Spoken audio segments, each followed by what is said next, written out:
This is Rudo Radio coming to you from the 559.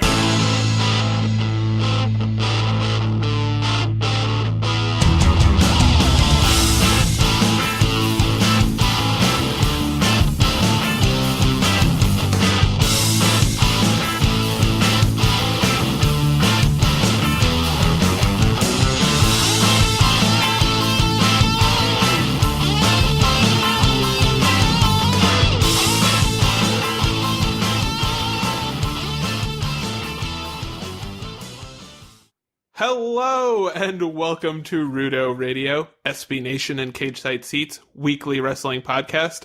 I am joined as ever by Mr. Mark Normandin. Mark, how are you? You can always tell it's our second take doing that because Nick laughs when he says hello. There's just like a little subtle laugh because I think he's remembering the time he screwed up previously. Oh yeah. I gave a good old spoonerism on your name. That was good. Your name is not easy to pull out of a tailspin on because there's a lot of syllables. That was not an intentional spoonerism, was it?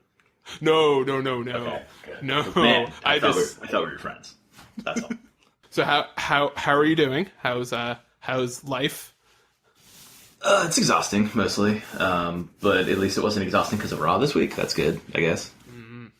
Ain't that the truth? Raw was not the best episode they've ever had, but it was totally good.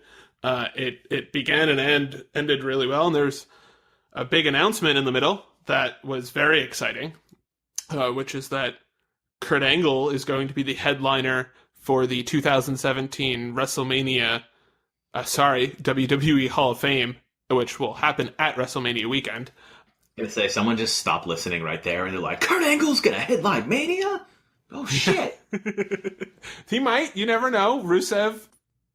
Yeah, it's a very, very big announcement. It's very exciting. I love Kurt Angle. Kurt Angle is pretty much my favorite wrestler of all time, and he's definitely the best, as far as I'm concerned, in-ring worker of all time.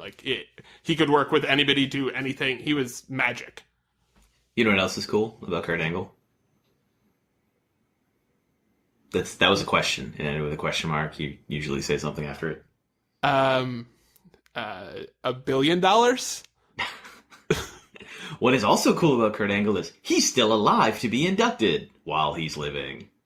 Yeah, good news about that, because there was touch and go for a little while there. He has worked through a lot, and they have welcomed him back with open arms, or maybe not open arms, maybe like one of those like handshake hugs. Or the weird limp handshake that they give backstage at wrestling shows, so you have good touch in the ring. What's a little fascinating is this is all something that would have happened sooner. But if you go by the rumors, WWE wanted him to work a part-time schedule, and Kurt was still insisting he worked a full-time schedule because I think he wanted to go out on his own terms, really, even if that meant staying with TNA. So he leaves TNA, he goes on the Indies. And this is all after rehab in 2013 that WWE sponsored him, and even though he had left the company years ago. So now it seems like he must be fine not wrestling. If he doesn't wrestle, what he said is he'd love to have another match against AJ Styles in particular, but if he doesn't, that's okay. Like he's at peace with that, and he's in a good place, and I think he is also just happy to be in a spot where he can be at his own Hall of Fame induction and be past. Have worked through his addiction problems to where he's not like in the middle of them and is back home where he belongs. Yeah, it's very weird, and we'll get to. It's almost a similar situation, at least to me, in terms of Mickie James, who we'll talk about later. But they were just at least with, especially with Kurt, he came at the very end of the Attitude Era, and he was like the biggest star during a period when a lot of people were not watching. Like I wasn't watching when he was when he was headlining WrestleManias and having these matches with Eddie Guerrero and Shawn Michaels at WrestleMania, where it's basically the second main event was wrestling Kurt Angle to some extent, or at least in terms of the best match of the night. So I had to go back and watch all of those, and they're totally worth it. You can just watch his entire catalog. He really doesn't have that many bad matches. He makes pretty much everything look great. But it's very interesting to talk to friends of mine that didn't watch during that period who are how excited should I be for Kurt Angle? And very, very, very excited.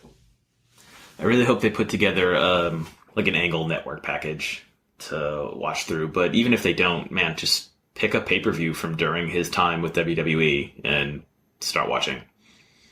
It barely matters which one.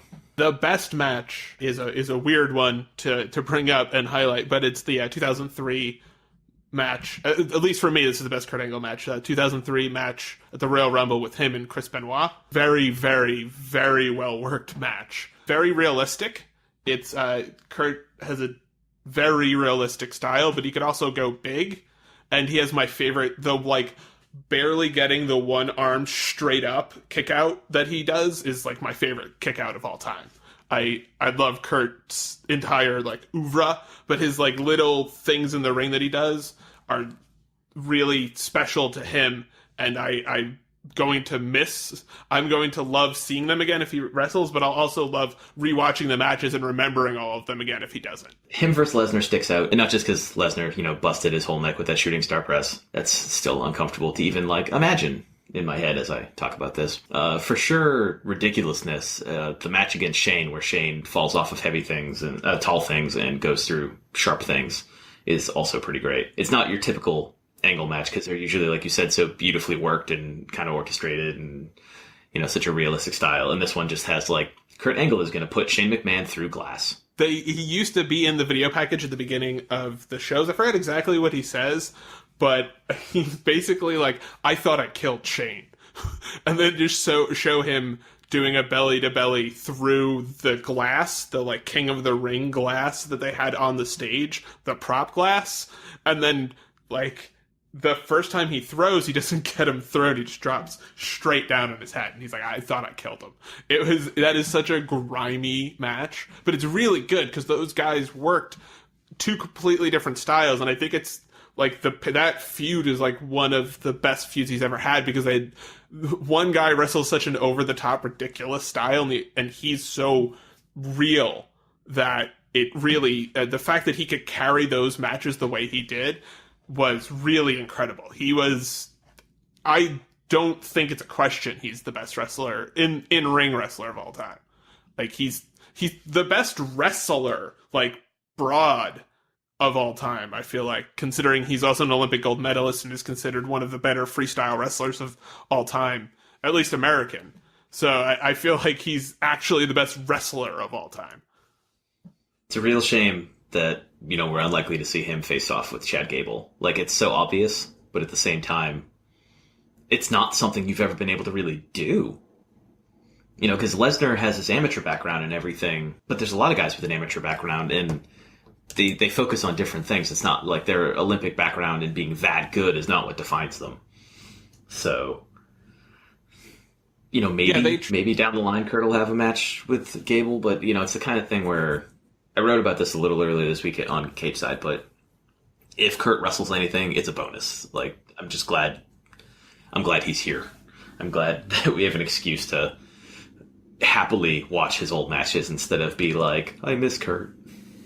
Yeah, it's my favorite induction maybe ever.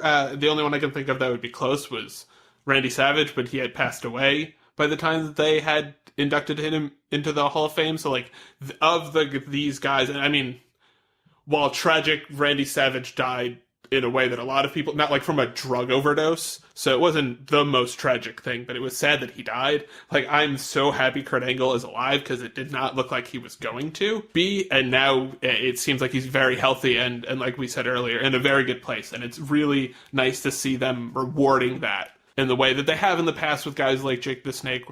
After, once he built himself up finally and was finally sober after so many years of trying. So I think they do a better job than they get credit for with guys like Kurt who want to eventually get better. Yeah, Kurt even got better during his WWE run, didn't he? And then it was kind of when he left that everything fell apart, when he was no longer under that halo. Yeah. And I think not that I'm not like saying they treat their guys like princes or princesses, but like I feel like they get a much worse rap than they deserve, especially over the last 10 to 15 years. They've really stepped up in terms of taking care of their guys.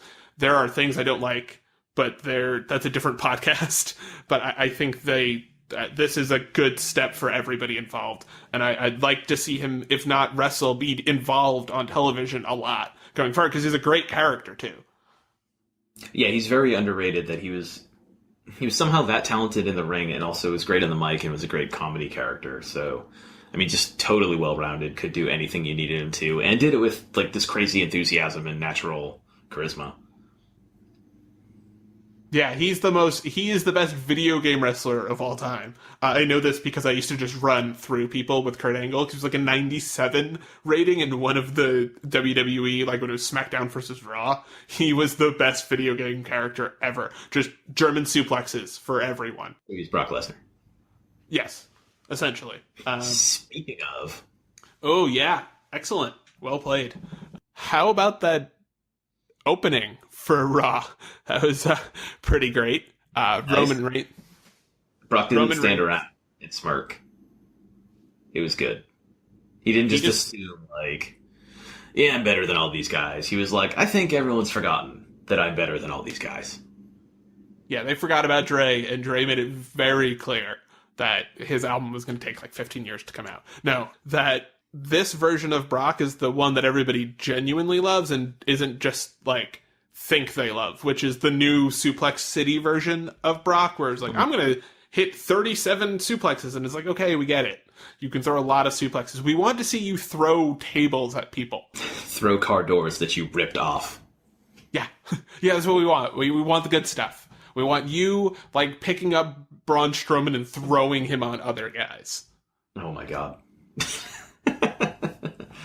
It was nice to see... I mean, like, everyone who was out there, it was cool that he essentially dismantled the entire main event scene, except for Braun Strowman, who was like, fuck this isn't the time. I'm over this. Which is Braun Strowman's character, by the way. He's saying, I'm very big, and also I'm very over this. Like, whatever this happens to be in that moment.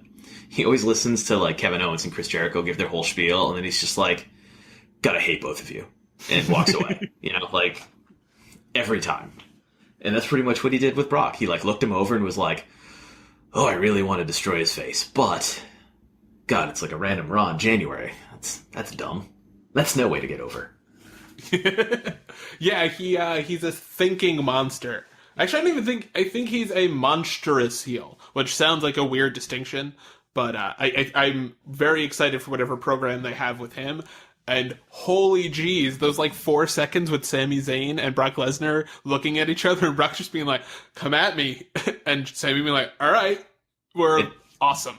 It's one of those things where, like, I didn't know that I wanted it until they gave that like, so tiny tease. And then I'm like, this is the closest we'll ever get to Daniel Bryan versus Brock Lesnar. It really is. And they're not even the same, but, like, you can still, it's Brock. You can build just about anybody as the underdog against him. So Sami will do just fine. Yeah, I really hope they do something with him. And maybe not at WrestleMania, but like SummerSlam would be great. And I feel like they're really starting to put Sami in position as one of the guys of the future for that show. I think they're like, listen, we think you're at the level of Roman Reigns and Seth Rollins. Like, he carried a backstage segment with those two. And I've seen Sami Zayn not backstage, but like in Breaking Ground and stuff like that, and it seems pretty accurate. Like a pretty accurate example of what his actual personality is like. So I thought that was cool. And the fact that they were like, listen, we like you, but we love you, but we're not in love with you kind of thing, then like, we've done this before. You're not one of us, but we're not going to beat you up, was cool. I thought that made him seem cooler than he's ever seemed. And I think for Sami, seeming like he's not a total dork is all he really needs to be super successful. Yeah, it makes him a little more endearing, and will, push a little more attention toward him because he's different. He's not just coming up to be underdog Sami Zayn, like the same exact guy we've already seen. Yeah, it's good. And I like Reigns saying that he was, crazier than Ambrose was a nice, like, cherry on top of a pretty good Roman Reigns promo in the opener. I don't remember exactly what he said at this point because, Brock also suplexed and F5'd all the words that Roman said, but they're just scattered everywhere. But But yeah, no, it was a good night on the mic for him. It was just a bad night for everything else because he took an F5 from Lesnar, and then later in the night, Kevin Owens powerbombed him through an announce table. So within the span of a week, he lost the United States Championship. And, I mean, not that he noticed. He walks out to the ring without it, like, half the time anyway. But he lost that championship, and then he took 2 major finishers in brutal fashion. Because every F5 is brutal, so. And the way he wore the belt was, like, he has slung it over his shoulder, so it was, like, never actually there. It was so stupid. Who wears a belt on their shoulder backwards? Ugh. Yeah. So yeah, I really don't think he's like, my shoulder feels. I feel like I've been working out. I feel swole on my left side.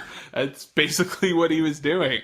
And Chris Jericho was like, "Hey, do you like my belt? It's very fancy."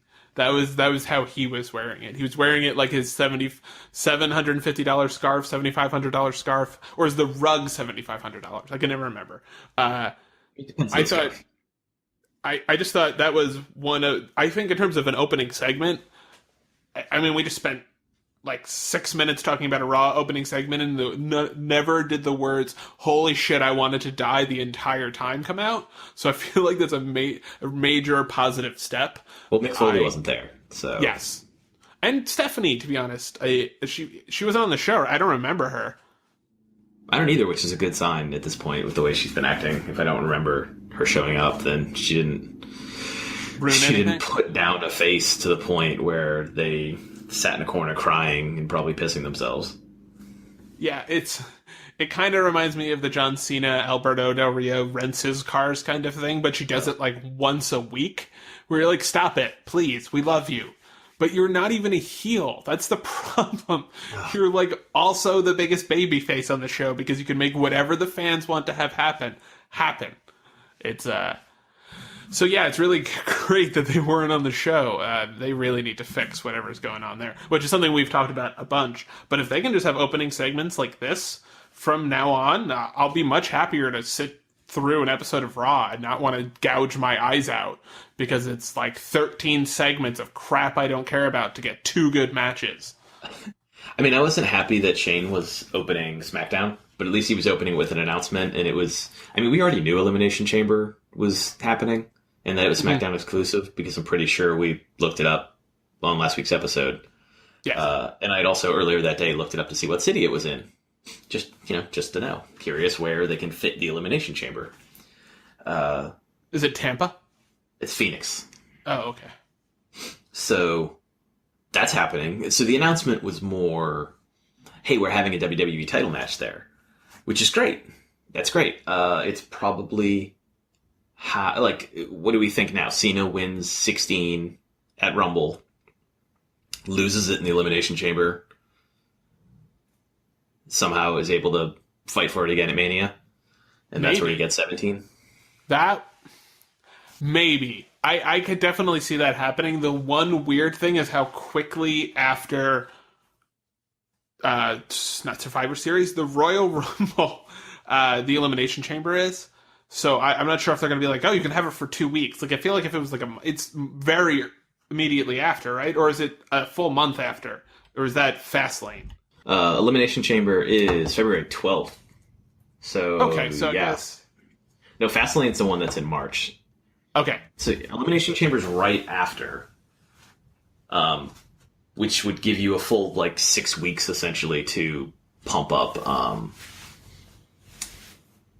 for 17 for the record breaking. Yeah, it almost feels too cheap for them to do. Like, it would be a cheap way to do it, but it's WWE, so whatever. I guess I think he will win the title, and I guess I stand by what I said. I don't think he's going to win the title at the Rumble. I think he's going to win it at the Elimination Chamber. Okay. I think that'll be the place where he wins it. I think he gets screwed out of the title at the Royal Rumble. And then he tries to get a rematch before the Elimination Chamber, but I can't. And then he gets screwed over again. They're like, "We'll just do it in the Elimination Chamber." That's AJ Styles going to sound threatening. He tried to sound threatening during the opening segment, and part of it he did, and part of it was like, "Come on, dude, You don't sound tough when you're yelling at the fans. You sound like a weirdo. I enjoyed Cena running behind Miz and Styles. Oh my god. Just to be like, why are you going to let him talk to you like that? Oh, man.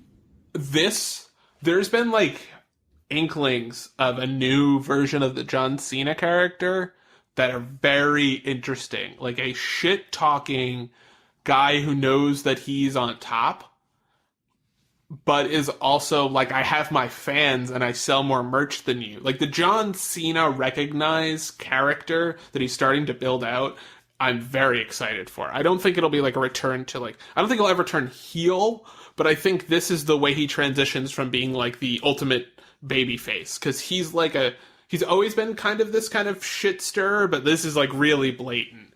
Literally him running in between the two of them, and everything he was doing was amazing.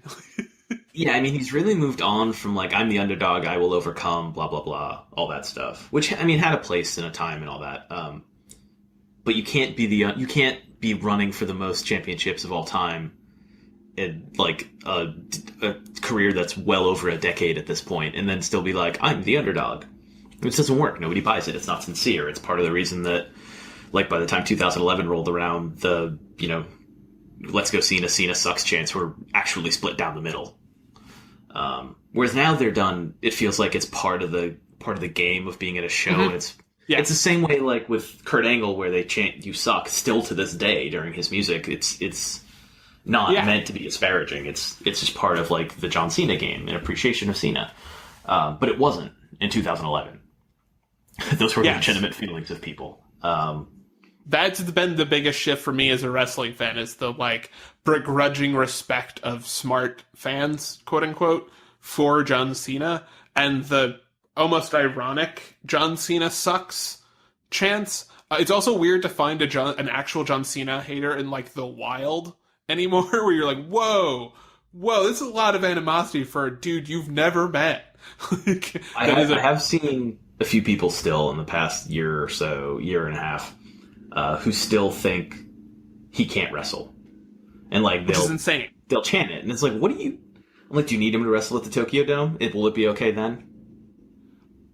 I love when he started doing the, like, I can do chain wrestling spots when people would chant, you can't wrestle. Just like, screw you, come on. Like, I've been doing this for, like, 15 years. I know how to wrestle. I just don't. We've come a long way from Cena's early championship days, where it was like, I hope this is a gimmick match, because otherwise I'm going to stab my eyeballs out. Yeah, like, and I think he made gimmick matches his own too, in a way. Like, I remember a lot of his best matches are gimmick matches. Like, one that stands out in particular is the Umanga match. I think it was at the Royal Rumble, where the, like, ring broke, and he used it to put Umanga in a STFU. Umanga. That's pronounced the Regal way, which is Umanga. Oh. I was like, what is happening here? That's actually in the video game, one of the SmackDown vs. Raws, Regal's actual subtitles say Umanga. So that's canon. Yeah, so, like, he does really good in, like, his JBL matches, the, like, last man standing matches, and that match that always escapes me, I think it's an I Quit match, where it's just him drenched in blood with a lead pipe threatening to bash JBL's brains in, is like... Oh, yeah, that's all. It's so much better than the one he won the championship in. It's so much, because that's, like, just a boring standard affair, the JBL Cena one. Yeah. It was Cena's first WWE championship. But then his defense of it, that I Quit match is amazing, because JBL is tremendous anyway. But he's, like, refusing to give up to Cena just because he doesn't want to lose to him. But then he realizes that Cena is literally going to murder him. Yep. Like, with a huge chunk of metal. And then JBL's like, you know what? I want to live. That's fine. It's fine. I don't mind quitting. Yeah, he, I think John Cena's legacy will be how good he is in, at least for me, is how good he was when he was younger in gimmick matches, and how he eventually translated that into, like, I can tell a story without a gimmick. Yeah, I like I said, it's very weird to find people who say he can't wrestle. You're like, first of all, most people can wrestle now, and, like, the standards of what was wrestling back then and wrestling now, like, if he were to be in the 80s, he'd basically be like Rick Rude. So, like, calm down. It's crazy. Even in the last 10 years, SmackDown was different than Raw back then for a lot of reasons. But SmackDown had all the guys you consider as being like the wrestling guys.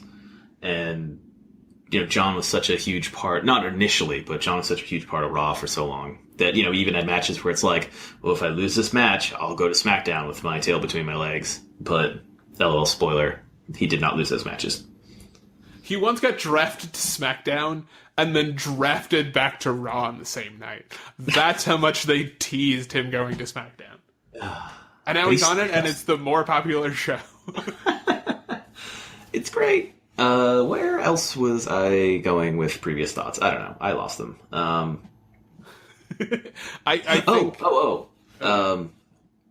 we'll talk about the actual women's match that happened, but I want to talk about a hypothetical women's match. True or false? They should do a SmackDown Women's Championship match in an Elimination Chamber. True. Thank you. I wasn't sure. It wasn't a real brain teaser there, but I'm glad you gave it the thought that it merits. I know the division only has, 8 people in it? And you need 6 for that match. But you can do it. You can still have 2 women's matches that night if you want to.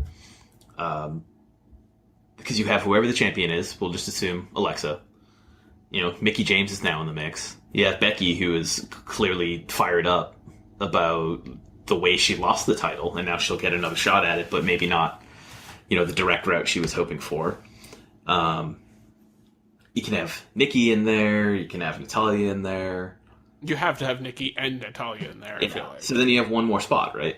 Which is between Naomi and Carmella, I guess. But Eva Marie ends up getting it, because she's Eva Marie. Eva Marie comes out last while people are all on the ground, and she pins 3 people immediately without actually doing a move. Yeah, of course. It's genius. But yeah, I think that's a thing they could do, and you could still do another match. You could have Naomi Carmella with James Ellsworth, trying to trip Naomi repeatedly. Or whoever versus Carmella, but you can do this, and I really wish they would, because Raw leaned on the fact that they have Hell in a Cell exclusively to do the Charlotte Sasha match, and it was great, even though Hell in a Cell matches are often not great, but they did a great job with it. And Elimination Chamber matches can be great, and I think the women deserve a chance for it, and they shouldn't have to wait until 2018 to do it. Because if you think of if they reduce the number of pay-per-views again, what's a pay-per-view that's going to get lopped off? It's probably the one that there's only a certain number of arenas you can even have it in. That's going to be the one. Especially because it's a brand exclusive one. So, do it now. Don't wait. And these Elimination Chamber matches always end up setting up a one-on-one or a triple threat or something for Mania down the line anyway, because of the stories that are created or wrapped up within the chamber. So let's do this. I don't care if 80% of your division has to be in the match. That's fine. SmackDown's all about opportunities anyway, and they haven't run any of their women into the ground or anything like that. So anyone they picked for that would be believable as a SmackDown Women's Champion. Agreed. I have one caveat, which is I want to see Natalya and Nikki Bella wrestle literally from the Royal Rumble through WrestleMania. One straight long pull-apart brawl. Because, man, was that fun. I want them to never talk again, ever, to each other. Just never say a word. Just beat the crap out of each other. It's what you're good at. Is just beating the crap out of each other. She speared her through a table. I mean, I kind of loved. I love the talking on this week's. It hasn't been great the whole feud, but it was good this time, where Natalya's just flipping out about the fact she has no merchandise, and that even her uncle has merchandise up there. She said what did she say, her dead to me uncle or something? Yeah, she also said her uncle was going to die alone. Yeah, it was crazy. I was waiting for her to be grab a picture of Bret Hart and say I wish you died in the womb. An oldie but a goodie. Thanks, Nikki. So perfect. It was great. But yeah, this was good, going up there and having them brawl up there, and another vicious brawl. Yes, they are really good at the vicious brawls. I'm excited for them to have a match because they have good chemistry. And that was part of the issue with Natalya and Becky when they feuded. And it was kind of a similar feud in some ways, where it was clearly like Natalya was jealous of what was going on with someone else. And Natalya, I know you don't watch Total Divas, but her like resting state is paranoia about her job and how long she will have it at all times. Whenever she does, of course. Whenever she does something that doesn't go completely right, she's like, "I'm gonna get fired. This is terrible." Like they recently showed when she turned heel against Becky, and the crowd didn't boo immediately, so she's like, "Shit, they didn't boo, but they didn't really cheer, but they didn't. They didn't react enough. Oh, I'm gonna get fired. Oh, the brand split." She's like, "The brand split's gonna happen, and I'm gonna get fired, and I'm gonna see my friends again. This is terrible." So then she like tried to. She pitched a tag team with Eva, or where like she'd be a mentor to Eva. And she essentially told her boss like, "Yeah, I want to siphon heat from her." And her boss is like, "Why? Be your own star. What is wrong with you? You just want to take Eva's heat and then make Eva lesser and like bring yourself up? It's not going to work." And she's like, "No, I don't want to steal her heat." He's like, "You literally said you want to siphon her heat. Like those were your words." She's like, Siphon has a very specific non-stealing connotation. Yes. Yeah. She's going to take without permission, but in such small quantities as to not be material to the person she's stealing from. So I love that they're taking, like, even if Total Divas Natty is also Natty turned up to 11 and not actual Natty, I love that they're just transferring it over, but with more punches. Where she's still just, like, paranoid and concerned and vengeful and just believes that everyone is out to get her when they don't immediately believe that she has their best interest at heart.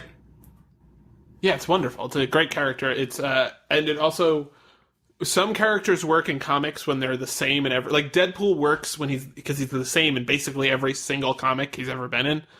But there are different people, like Batman's sometimes more helpful than in one book than he is in another series. And I think the different platforms that they have now will start to build out like the canonical versions of these characters. Like you said, Tyson Kidd was the first one to go like all platform, one character. I think what's going to be cool is also to see people who do like multiple different interesting people, but on different parts of the show. So yeah, I'm excited. I mean, they don't have an official match announced yet, and it might not even be one that happens at the Rumble, for all I know, because it's still kind of unclear. The Survivor Series thing really messed up, like, our guessing ability for how many matches from each show would be there. Because, SummerSlam was thrown together so shortly after the brand split that, like, it's not clear what's going on. And then they introduced a bunch of new belts. And Survivor Series had so much, like, show-on-show shit going on that who knows? So I'm curious what's going to... You hate to see show-on-show violence. I don't know. Was bragging rights bad? I don't remember. I feel like they just turned Survivor Series into bragging rights. Oh, exactly. That's what they should have done from the beginning. I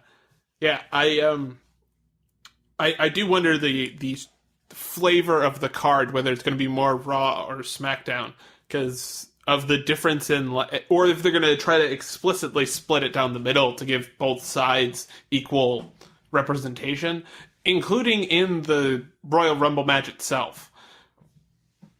I'm assuming if they have surprises, there'll be like anywhere between like 1 to 5 tops. So like, will we know which brand they're on, and like how does it work in terms of whoever wins? Do they just face their brand's champion, or do they get to choose? Like in the past, they got to choose, right? Yeah. Yes. I think it was both. I think it might have been both, but we can. I mean, let's be real. Who the fuck is going to win the Royal Rumble and challenge for the Universal Championship? A of all, Roman Reigns is probably going to have it, so fuck that noise. Like, you're going to lose. Don't even do it. And also, why would you go for like the 4th or 5th best title that they have? And the WWE Championship is right there. It's the one with the history. It's the one that lets you wrestle like either AJ Styles or John Cena or, I don't know, whoever. Baron Corbin. It's just like do that because you would also take it for your show. Like, let's say Seth Rollins wins the Rumble. Seth Rollins lost the WWE Championship to Dean Ambrose and SmackDown. And also lost favor with Stephanie McMahon and Triple H and everyone when he did that. Now, not to say that he's immediately going to turn heel and, like, go back to the dark side or anything, but do you think maybe they'd, like, get off his case if he was able to bring back the championship that, you know, infuriated him so badly in the first place? So, yeah, that's an angle for him to do that. The only person I can see going for the Universal if they won is Jericho, really, from Raw. Because Jericho would he would try and like win it back from Reigns if Reigns beats Owens, and then that would lead us into Jericho and Owens having an unbalanced relationship compared to what they had before when it was Owens who had the belt, not Jericho. Yeah, that you have to assume they're going to go in some sort of that kind of direction, if not totally that direction. I feel like Roman has to win the Universal title at Royal Rumble because God hates me. Also, because Chris Jericho, like you said, probably is going to feud with Kevin Owens, and Kevin Owens probably is going to be a jerk about the U.S. title. So then it becomes like, are they going to do a triple threat with Goldberg, Brock, and... Oh, maybe they do a fatal four-way with Goldberg, Brock, Braun, and Roman, and they just work out the entire time. Like, they don't even wrestle. They just hang and bang, bro. Ugh. Nah, I don't think that'll work. It'll still be better. It'll still be better than the Rock segment at Mania last year, but it won't work. You don't think it'll get over? Well, no, they'll literally make Roman Reigns look strong, so it'll be great. Oh man. Yeah, I can't picture many people going for the Universal. Plus, you have that. There's nothing that says whoever challenges at the Rumble has to win the title at Mania. You know, there's nothing. Yeah, that's long gone. Yeah, like there was a stretch, even 5-6 years ago or something. I was watching, I think WrestleMania 26 maybe, because Cena was fighting for the WWE Championship, and I'm going through old Cena title matches, and I think Cole said something like 5 of the last 6 WWE Championship matches at Mania were a successful defense, so they got rid of that a long time ago. So someone could do like what I suggested with Rollins, where they're like, I'm going to take this back to Raw because Raw's the best and it deserves to have this title, and then fail. And then they have to deal with, you know, the fallout of failing, especially if they shit all over the Universal title in the process. Because then it's like, great, you buried our fucking top title, and then you didn't even bring the actual top title over here. So now we just all look like a bunch of assholes. Yeah, Raw always looks like a bunch of assholes. But I don't know. I know Roman Reigns is going to be the Universal Champion. I know it in my heart. I know it's in my heart, and it's that. And I'm sad about it. Not because I think he'll be a bad Universal Champion, but that I don't know what that means for, like, who ends up in that match? Who could we care about ending up in that match? Braun Strowman. Maybe? If you assume that everyone is going to hate Roman anyway. Oh, did they make Braun like a conquering hero type? I mean, not an actual hero, but you get people behind him. And then you find someone to take him. Then you like put Sami Zayn up against him in the future. And that way you're not making it so... You know, you're kind of working the specific crowd, and you make Braun seem like this big, huge, scary guy. But then you have him go around and just murder little people that everyone likes. And conquering hero, have Sami Zayn be the actual conquering hero. Yeah, that actually excites me. I take that back. A Braun Roman match I think would be fun. I get nervous about like Roman leading that, being the Roman who I think is a very good to great wrestler.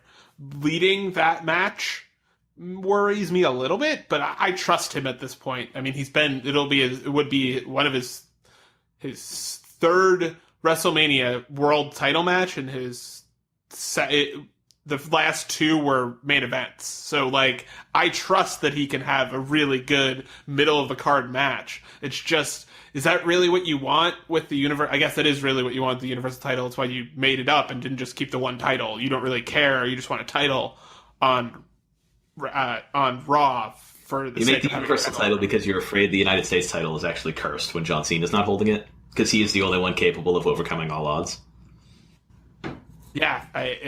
Yeah, because, well, that's what happens when you allow Captain America to be a professional wrestler. He's going to overcome all of the odds every single time. So, yeah, it's a tangle-webbed we weave of weird, like, hopefulness and, I don't know how to put this nicely, existential dread at what could happen. Because, like, the Royal Rumble for me is the one where it's like, it's either going to be really great or everything's going to be shit after the Royal Rumble. And it feels like there's really no in between. Here's a question for you, which is related to what you were just saying. Do you think Finn Balor might surprise and show back up, and he would challenge for the Universal? Because he would have good reason to do it. And if all he has to do is come in and toss a couple of guys over and not work a heavy, heavy match, and then he gets to not wrestle a match for 6 weeks in the lead into Mania? I think they could do it. I don't know if they feel that strongly about Finn, because this is a weird Royal Rumble in terms of it feels like it should end up being epic, but at the same time it's unclear because there's 2 titles, like how epic the win's going to be. In other words, there's not this, it won't be, the WrestleMania match against the champion will not be the crowning achievement of this person's career, because it's probably not going to be the main event unless it's John Cena versus The Undertaker, because that's the only thing that's probably going to usurp Brock Goldberg. So, like, does Brock or Goldberg win? Like, you get weird, and it could end up that, or it could end up like brunch. I think Brock Goldberg would be fun. I don't know if I wanted to be a WrestleMania main event, but I'm more excited for that than I am like Roman Reigns versus Braun as a Universal title match. At least it would feel important if Brock and Goldberg were fighting for the Universal title. In a way, it just wouldn't if Braun and Roman were. I am very interested to see if they bother with something like that with Brock. If the Universal title, if he's just like, what is that red Intercontinental title doing here? Why did you do that to it? This looks real stupid. Yeah, I keep thinking, like, Finn teased that he might be back by the Rumble, but Finn teases about everything on purpose, and you really can't trust him. And not just because he's Irish. What? That is... Don't say that. I'm Irish, I can say that. You can't trust those people. So is presumably 1 or 2 of our listeners? I don't really know. Yeah, I don't know. It'd be cool. It'd be cool if Finn got back. Because he was supposed to be the champion in the first place, the Universal Champion in the first place, and they've recovered in some ways and tripped all over themselves in others. But, a way to salvage some of it would be if he's able to come back and challenge for it, and he'd still have time to work his way back. But, who knows if he's actually healthy enough to do it, because you have to be healthy enough to be cleared to get tossed around in the ring a little bit. They're not exactly. It's not like he's going to come in and clean house easily by like pushing people who are already on the outside. People aren't stupid; they're going to see how it works. Yeah, I don't think you can do a smoke and mirrors comeback. Like, it has to be an actual comeback. I don't think he has to be at full strength, but I think he has to be like medically cleared, like you said. And I don't know if he's going to get there, which is why I'm not sure about it. It's a very weird Royal Rumble because it has the most potential I've seen in a long time, and like the lowest floor I can think of outside of like the 40-man Royal Rumble, which is just the stupidest thing in the history of goddamn anything. Oh, actually, no, not the dumbest thing in the history of goddamn anything. Are you ready to talk about the Dolph Ziggler promo at the end of SmackDown, or is there anything else you wanted to talk about? Let's talk about Mickie James first, because we didn't really. We just kind of mentioned that she's here. What fascinates me about Mickie James coming back, like, Love Mickie James. Glad she's on SmackDown. It's going to be great for SmackDown. It's great for WWE. I am interested in the long-term implications of what this means for WWE, both hiring and retaining their women. Because the cycle was pretty much, hey, come join us in your 20s, and by the time you're 31, 32, could you find another profession maybe?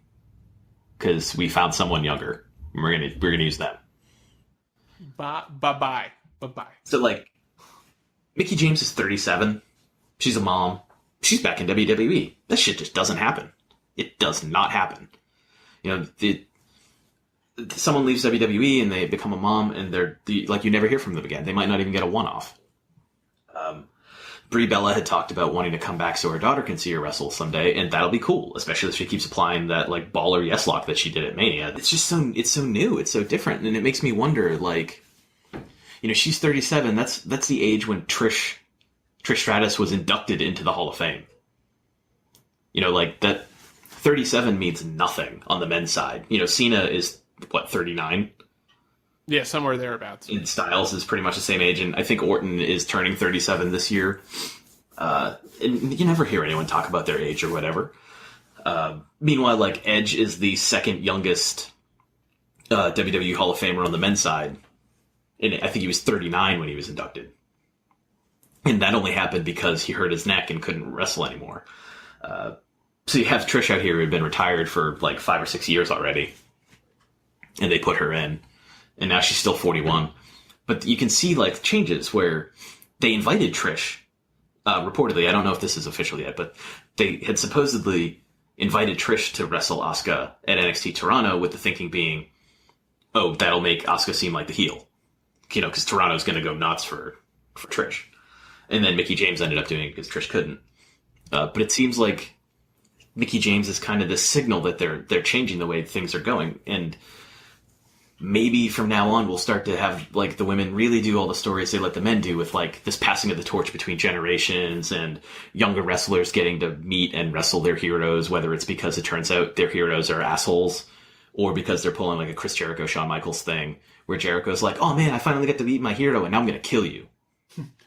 And your family. I'm going to murder you and your family. Chris Jericho's the only way that I can deal with this emotional moment of meeting my hero is to kill you and surpass you. Yeah, it's so beautiful in its own way. I wish he would have worn his skin to prove his dominance, but outside of that... Yeah, well, they were moving toward the PG era, so you have to be careful. It'd be great if they let the women's division do that, because I'd love to see Bayley meet, whoever her hero is supposed to be. Well, that's, I guess that's where the problem is. It's Lita? Can Lita still wrestle? I mean, do you think she can't? I don't know what her neck situation is. She's done serious damage to her body, so I don't know if she's sure, I'll get in the ring with Bayley. AJ Lee would be the one person I could think that would be wow, it's a big deal. But AJ's never coming back. Ever. We are never, ever, ever getting back together. I think Beth Phoenix would be... Yes, big. That's the other one I can think of. Especially if you could do... Say, how you have Miz with Maurice, and Maurice isn't wrestling, but she's the manager, and she's still getting involved, and she has all this screen time. You could have Beth Phoenix come back, and you could have Edge come back as her Maurice. That's a guy who can't wrestle anymore. He can't take a bump, but if he's not filming a TV show... He has nothing better to do. Just let him come on, he still comes on when they can. It'd be great, and it'd be a good reversal of a standard trope, and just moving forward, doing even more of the okay, the women are actually equal when we let them do all the same stupid shit we let the men do. Yeah, I think that happens a lot with different stories from different perspectives. It's not that the stories are new and exciting per se, is that we've only seen them told from one point of view. Mm-hmm. So it's a new and exciting perspective on that story. And I think while I like the idea, like I said, I just have concerns over the nostalgia. The Rock is maybe not the best example, but there's nobody that's the equivalent of Chris Jericho or The Rock, or there's a lot of people that are just, there's no equivalent to Hogan coming back for women's wrestling, really. Well, I mean, part of the reason for that is because they, got rid of everyone after 6 years. Or didn't let them wrestle in the first place. They just had them on the roster forever. But like, that's why this is kind of the start of it. Yes, and I think the next generation will be like, "Holy crap, Charlotte Flair came back." Yeah, but you can't. You have to start building on it, and this feels like the time where you do it. If you get, man, imagine if they could get Eva Torres back now that she's like a Gracie and could just submit the shit out of people, and like mix those people up with Ronda Rousey if they want to sign her, plus all the talent they have at NXT, like. Then you get to the point where you can start being like, oh yeah, elimination matches, no problem. Or, hey, this battle royal is actually pretty great because we can do things with it other than have people get like just destroyed in half a second, or do their own like women's Royal Rumble. That is something I'd be interested in seeing, though. Would it be an over-the-top elimination would be my question. Oh, why would it not?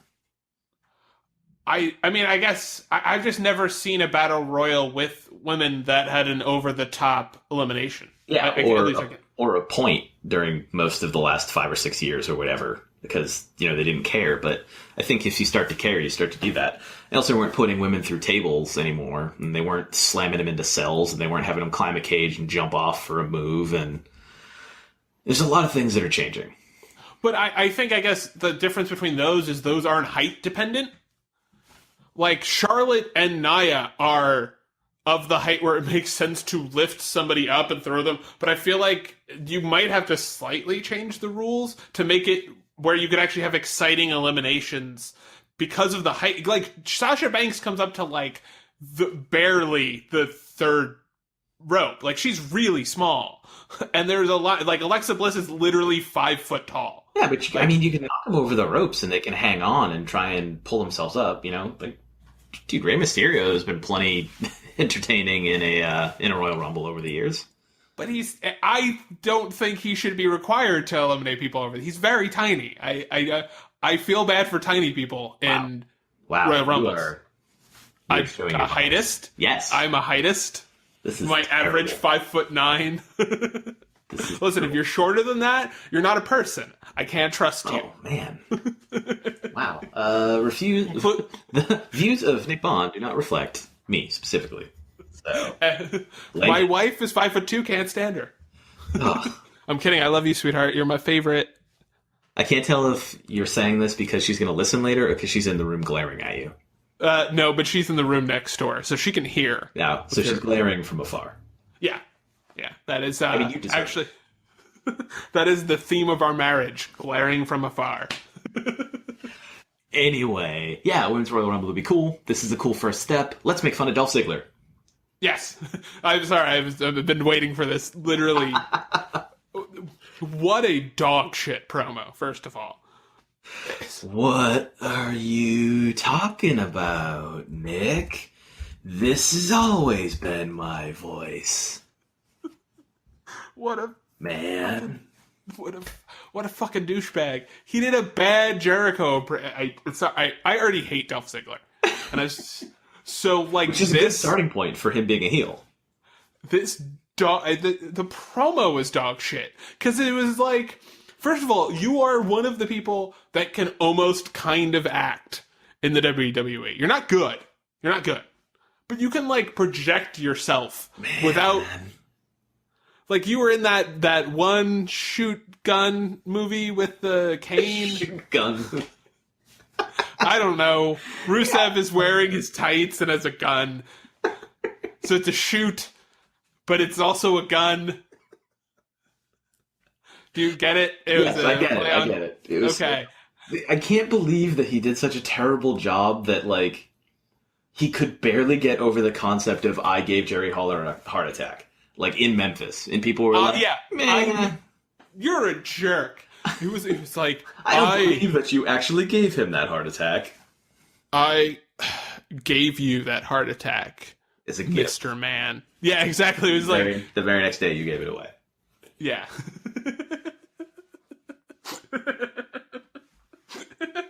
Sorry, it's my favorite Christmas song.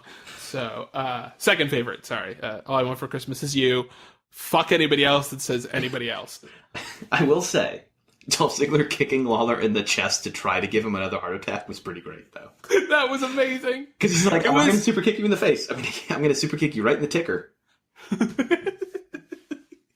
Oh, God. And I hate Jerry Lawler. Ugh. Like, hate. Like, don't wish him harm, but really hate him. Like, think he's a bad character on television and is sometimes even dangerous in how bad he is. Like, the Attitude Era, he is saying actively, like, troubling, misogynist, terrible things.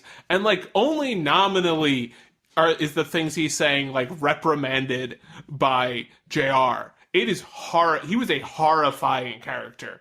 And I don't think he got much better. They were literally like, you have to stop making racist and blatantly, like, violence against women sexist jokes.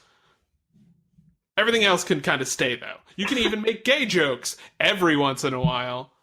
Lawler. I mean, Lawler was a great heel wrestler. Like, tremendous. Even Raw was awful in, like, 1995, and Jerry Lawler was still doing, like, incredible heel work that people could still learn from. Yeah. But that was as a wrestler. Yeah, I think I don't hate Jerry Lawler as a person, but the King character is my least favorite character. And I think that's an important distinction, like the one I hate the most. Because he is the person that would make it most likely for me to change the channel if he were on. Full stop. And the fact that he was, like, in a segment in 2017 was just like, this is a goddamn night. This is what hell is. Like, there's the good place, there's the medium place, and then there's the bad place. And this is my version of the bad place. I feel like so Lawler is also going to call the Royal Rumble match. Not the Royal Rumble, but the match. Fart noise! But hold on. Don't you think that because he is doing that Dolph Ziggler's going to get eliminated, Lawler's probably going to laugh at him, like, within distance of Ziggler being able to hear it. Ziggler's going to kick him in the heart again, and, like, further this feud. Lawler's obviously not going to wrestle him. Since they're playing with it's not like they're going to do a first heart attack match. Because there's the thing, Lawler already lost that one. The Aristocrats! Sorry. So, like, who's gonna be the guy who fights for Lawler? I have no clue. I just hope it's someone who... Well, I guess my other question was, and this is something I was going to ask before we got a little sidetracked. Will he kayfabe, in Lucha Underground style, kayfabe kill off Jerry Lawler? I'm torn. With his heart attack kick? I'm torn because I want to boo Dolph Ziggler, but killing off Jerry Lawler kayfabe style is not going to make me boo him. Speaking of which, they're never going to be able to use that footage ever again, because everybody's going to be like, good, fuck Jerry Lawler. Oh. He's a piece of shit. I hope he got kicked in the chest. Oh, come on. Now it really sounds outside of Memphis, I mean. He's a beloved civic figure in Memphis. I no longer believe that you don't wish Jerry Lawler harm, by the way. And he's a pillar of the community. Ugh. But outside of there, he is just reviled, as far as I know. I'm assuming. Just reviled in a visceral way. I don't like Lawler. This is making me uncomfortable. Would you want to see JBL get back in the ring to fight Ziggler? 150%. I love JBL. Okay, me too. I don't know what kind of shape he's in, but I also don't know if they're just going to pick someone to fight for Lawler and who it would be. My guess is they'd be young. Or very old. Nope. Never mind. Hey, my favorite Lawler thing is when AJ Lee said that she was too old for him. My favorite Jerry Lawler thing is when Paul Heyman says, how's the action at the seesaws in Louisville this time of year? During a live broadcast to Jerry Lawler's face. God, what a piece of shit. But damn it, Ziggler and Lawler. I guess it's good that they're combining them at least, so it's like, oh, we can get this over with at once. Yeah, I can just fast forward through that part. Thanks, Hulu. It makes me not want to watch SmackDown live though, because I'm like, I hope I don't get a Lawler Ziggler segment. What if Ziggler doesn't do that voice again? It would be fine with it. They wouldn't have to. Mark. Stop it. I have feelings. Stop it. I want to talk about them. Ziggler took 45 seconds in between fucking syllables, and it made it so that cage match had like 9 minutes to work with. Mark, I have feelings about this. This is too much. I'm going to murderize your face. Is that okay? I hope it's okay. Do I have permission to do that? God, it was so bad. It was so bad. It was the worst segment SmackDown has had since the brand split. Full stop. No arguing. It was so bad. And yet I kind of want to watch it again in a weird way because it was that bad. It was so bad, Dave Otunga got JBL pissed off for making fun of how bad that segment was. It was so bad that Undertaker was like, what is that weird noise coming out of Ziggler? That's what he said, actually. You were translating. I'm sorry. I shouldn't have spoken over you. Yeah, he jumped in there. And also, it was a simultaneous translation. That's not what Undertaker sounded like either. It was more like... No, it was like a throat clearing. Rest in peace. That's just Bob Dylan. That is, all of my older white men are just Bob Dylan. How many roads must a man walk down? And it's to say, digging holes and something or soul, taking souls. That's the same thing. Give me a Nobel Prize. I'm a perfect Bob Dylan replica. Ugh. We should stop recording. Yeah. It's gone around the bend, but seriously, I hate you. I hate you, King. Jerry Lawler, good guy. King? Is he, though? He's not the worst person that's ever lived. The King, though, top five. Top five. Like, you know that moment when Triple H had sex with Katie Vick? Do you remember that? Try not to. That's Jerry Lawler's entire career exists in that moment. I don't know. The corpse was probably too old. and that's what we'll end on. Thank you, Mark. I'm glad we got that off our chests, because holy shit, that segment. All right. Where can they find you on the internet? SBNation.com/wrestling. They can also find me at Cageside Seats pretty regularly. I'm writing there every day now. I won't go through the whole spiel again because that took 17 minutes last time, I'm pretty sure.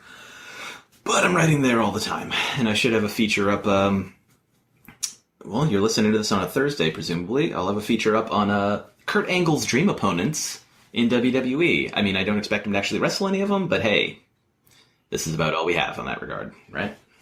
Yes. Mark will not mention it.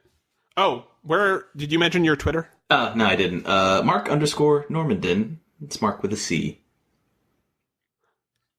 I will mention for Mark that you should check out Rude Awakening, which is his morning, it's daily, right? It's every morning. Every weekday. Every weekday, right. Just check it out on Cage Side Seats. It's really great. I think they're eventually going to turn it into a newsletter. At least that's what the opening blurb says. Yeah. We're just we're moving all of our newsletter stuff over. Like I already do a baseball one for SB Nation. We're moving all of it over to a new place. I think we're building our own instead of using some other software. And so wrestling will come. New stuff will come after we are sure that like all the old stuff works. Yeah, it is my favorite daily column to read. It's actually one of the few ones. Brother Masick agrees. It is Brother Masick approved. Yeah, so I can't recommend it highly enough. What I can also not recommend at all, actually, is my Twitter feed, which is at the Nixter, TheN1CKSTER. Go ahead, have fun. I don't really tweet that much, but I have 299 followers. You can be lucky number 300 for the third time, because I keep losing followers. I don't know what that's like. Oh, yeah, sorry. I'm not going to say it. I almost said it, but I'm not going to. Okay. I do lose followers when I tweet about wrestling, but then I think they're replaced by wrestling followers, so I don't know. It takes a lot longer for them to go up than it used to, but... Well, you gotta go against that headwind, that wrestling headwind. There's so many baseball people who are like, man, when I left Over the Monster, I lost a whole bunch of Red Sox beat writers and like other people. Like I announced that I was going to write about wrestling like a week after I announced I was gone with Over the Monster. My followers just dipped, but they started picking back up. It was just pretty funny to like check back 10 minutes later and be like, oh, that number is smaller than it was. Okay. Thanks for setting us free, Mark. So you can check us out on soundcloud.com/Rudo Radio. That's RUDORADIO. And you can also find us on iTunes, where you should rate, review, and subscribe to us. Do you have a review for this week? Oh, didn't I do last week's?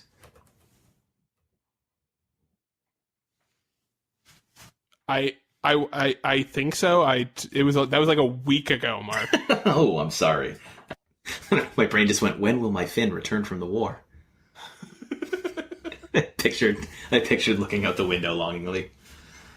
I'm fine with when will my Finn return from the war? All right, so I guess there's nothing left to say. So the only thing left to say is bye.